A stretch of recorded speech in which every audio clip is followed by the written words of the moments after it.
सांगली जिल्हा मध्यवर्ती बँकेला रिझर्व्ह बँकेकडून कारणे दाखवा नोटीस दाखवण्यात आली आहे, अशी माहिती भाजप आमदार गोपीचंद पडळकरांनी दिली आहे। सांगली जिल्हा मध्यवर्ती बँकेकडून चुकीच्या पद्धतीने संचालकांना देण्यात आलेलं कर्ज आणि कर्जमाफी आणि गैरकारभारामुळे आरबीआयकडून ही नोटीस बजावण्यात आली आहे। सहकार कलम अंतर्गत 35, 35A, 46, 47A कलम अन्वये ही नोटीस बजावण्यात आल्याचे गोपीचंद पडळकरांकडून स्पष्ट करण्यात आले आहे। चुकीच्या पद्धतीने जयंत पाटलांच्या नेतृत्वाखाली बँकेचा कारभार सुरू असल्याचा आरोप करत जिल्हा मध्यवर्ती बँकेवर प्रशासक आणले पाहिजे, त्याशिवाय आम्ही गप्प बसणार नाही। आरबीआयची नोटीस आणि नोकर भरतीचा प्रकार मुख्यमंत्र्यांच्या निदर्शनास आणून देण्यात आला आहे। लवकरच याचे परिणाम दिसतील, असेही गोपीचंद पडळकरांनी स्पष्ट केले आहे। पर्यंतची आर्थिक स्थितीच्या संदर्भातला अहवाल नाबार्डने आरबीआयकडे पाठवला होता। नाबार्डने जो वैधानिक आर्थिक स्थितीचा अहवाल 31 मार्च 2025चा आरबीआयला दिला, या आरबीआयकडे दिलेल्या अहवालामध्ये गंभीर बाबी निदर्शनास आलेल्या आहेत आणि म्हणून आरबीआयने 24 जून 2026ला एक कारणे दाखवा नोटीस सांगली जिल्हा मध्यवर्ती बँकेला काढलेला आहे। कलम 35, कलम 35A, कलम 46, कलम 47A या कलमांतर्गत सांगली जिल्हा मध्यवर्ती बँकेवरती गंभीर बाबी आरबीआयनं समोर आणलेल्या आहेत। 35 कलम काय आहे की बँकेच्या काही जर गोष्टी तपासण्याच्या असतील तर ते 35 अंतर्गत तपासता येत आहेत आणि त्या बाबीमध्ये जर काही गंभीरता आढळली तर 35A अंतर्गत कारवाई केली जाते। तर ही 35A ची नोटीस बँकेला दिलेली आहे। कलम 20 याचंही उल्लंघन झालेलं आहे। कलम 20 यासाठी आहे, एखादा संचालक बँकेमध्ये असेल आणि त्याचं एखादं कर्ज माफ केलं असेल आणि ते कर्ज माफ करण्यापूर्वी आरबीआयची पूर्व परवानगी घेणं अपेक्षित असते, त्यांनी ती घेतलेली नाही। म्हणजे यांनी काय केलं आहे, संचालकांना कर्ज दिलेले आहे ते बेकायदेशीर आहे। संचालकांना कर्ज देता येत नाही असा आरबीआयचा नियम आहे। दिलेलं संचालकांना कर्ज माफ करता येत नाही, बँकेनं ते कर्ज माफ केलेलं आहे, हे या अहवालामध्ये समोर आलेलं आहे। संचालकाच्या नावावर कर्ज दिलीच, परंतु काही फर्ममध्ये कंपन्यांमध्ये संचालक डायरेक्टर जरी असला किंवा कोणत्या पदावरती असला तरीसुद्धा त्या संस्थांना त्या कंपन्यांना कर्ज देता येत नाही, परंतु या लोकांनी त्या लोकांनासुद्धा कर्ज दिलेलं आहे।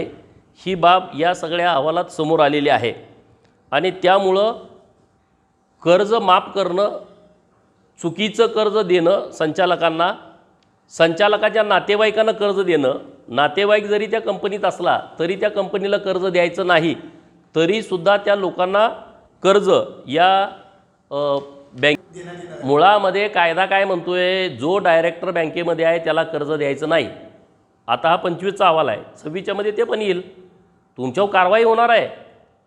तुम्हाला असं कोणी सोडणार नाही। तुम्हाला वाटत असेल की सत्ता आमची आहे म्हणून आम्ही काही करू जिल्हा बँकेमध्ये, परंतु चुकीच्या पद्धतीनं कर्ज वाटप करणं, नियमाचं उल्लंघन करणं हे खपवून घेतलं जाणार नाही। मग विशाल पाटील असू दे, नाहीतर आणखी कुठला मोठा बाजीराव असू दे, ज्यांनी चुकीच्या पद्धतीनं कर्ज घेतलेत, ज्यांनी चुकीच्या पद्धतीनं कर्ज दिलेत, त्यांच्यावरती कारवाई हमखास होणार, कुणी शांत बसणार नाही। हे बघा, कर्जाची आकडेवारी 35 कोटीचं कर्ज आहे, दशशतक हजार दशहजारला 100 कोटीचं एक आहे श्रीपती शुगर, मोठी मोठी सगळी लोक आहेत जे डायरेक्टर लोक आहेत त्यांचे 20 कोटी 35 कोटी अशी सगळे नाही। आता तो मी मोजला नाही, आता माझ्या कॅल्क्युलेटरमध्ये बसणार नाही ना, जरा मोठं आकडे आहेत। ही सगळी यादीच आहे, ही काही चोरून राहिलेलं नाही, पण ते चोरासारखे कसे गप बसलेत बघा की। आज तारीख किती आहे? आता हे ह्यांना 24 तारखेला नोटीस आलं आहे, चोरासारखे गप बसले, ह्यांनी सांगायला पाहिजे नाही आम्हाला आरबीआयचं नोटीस आलं आहे, कारणे दाखवा नोटीस आलं आहे अशा पद्धतीनं, आणि ह्याच्यावरती प्रशासक बसतोय, 88ची पण गरज नाही। हे बघा, जेवढे आम्ही प्रयत्न केले ते सगळे यशस्वी झालेले आहेत. मुळामध्ये तुम्ही सगळे बघा ही प्रकरणं. मागं त्यांनी काय अधिकारी पण यांना फॉर आहेत, मिलेजुले आहेत, हे सगळे संगनमतानं सुरू आहे. पण मुख्यमंत्री खमके असल्यामुळं यांचं कुणाचं काय चालत नाही. 2 दिवसात तुम्हाला कळेल काय चाललं आहे. त्यामुळं ह्यात कुणी पाठीशी घालत नाही. ह्यात एकदम राज्याचे मुख्यमंत्री इतके सक्षम आहेत, कणकर आहेत. आत्तापर्यंत सगळे यांचे डाव हाणून पाडलेत. जिल्हा बँकेचे सगळे डाव बघा ना. आता तुम्ही हे बघा, सहकाराचे नियम आहेत, त्या नियमानुसार आपल्याला जावं लागतं आहे. आणि म्हणून सहकाराच्या ह्या सगळ्या बाबीत जिथं जिथं उल्लंघन झालेलं आहे त्याचा आम्ही व्यवस्थितपणे त्याचा पाठपुरावा करतो आहे. आणि त्यामुळं जेवढ्या त्यांनी चुका केलेल्या आहेत त्या प्रत्येक चुकीची शिक्षा त्यांना भेटणार. त्यामधून कोणीही वाचणार नाही. आजची गोष्ट फक्त उद्यावरती जाईल, ह्याच्या पलीकडे काही होणार नाही. सांगली जिल्ह्यातील तरुण मित्रांना माझी विनंती आहे, जे उमेदवार नोकरीसाठी प्रयत्न करत आहेत त्यांच्या पालकांना माझी विनंती आहे की हे सगळी बोगसगिरी सुरू आहे आणि उगाच तुम्ही कुणाला पैसे देत बसू नका. ही फसवणूक आहे. मागच्या नोकर भरतीतसुद्धा काही लोकांचे पैसे ह्यांनी घेऊन ठेवलेले आहेत. लोक दबावामुळं, भीतीमुळं किंवा पैसे बुडतीलमुळं ते बोलत नाहीत. 4-4, 5-5 वर्ष झालं या लोकांनी 10 ह्याच्या वाट्याला आल्या का यांनी 100-100 लोकांचे पैसे घेऊन ठेवलेले आहेत. आता पण तोच प्रकार सुरू आहे आणि म्हणून तुमची फसवणूक या सगळ्या प्रकरणामध्ये होणार आहे. सरकार अशा कुठल्याही गोष्टीला पाठीशी घालत नाही. ही सगळी बाब राज्याचे मुख्यमंत्री महोदय यांच्या निदर्शनास आणून दिलेली आहे आणि त्यामुळं नोकर भरतीच्या संदर्भामध्ये कुणीही फसू नये, कुणालाही पैसे देऊ नयेत.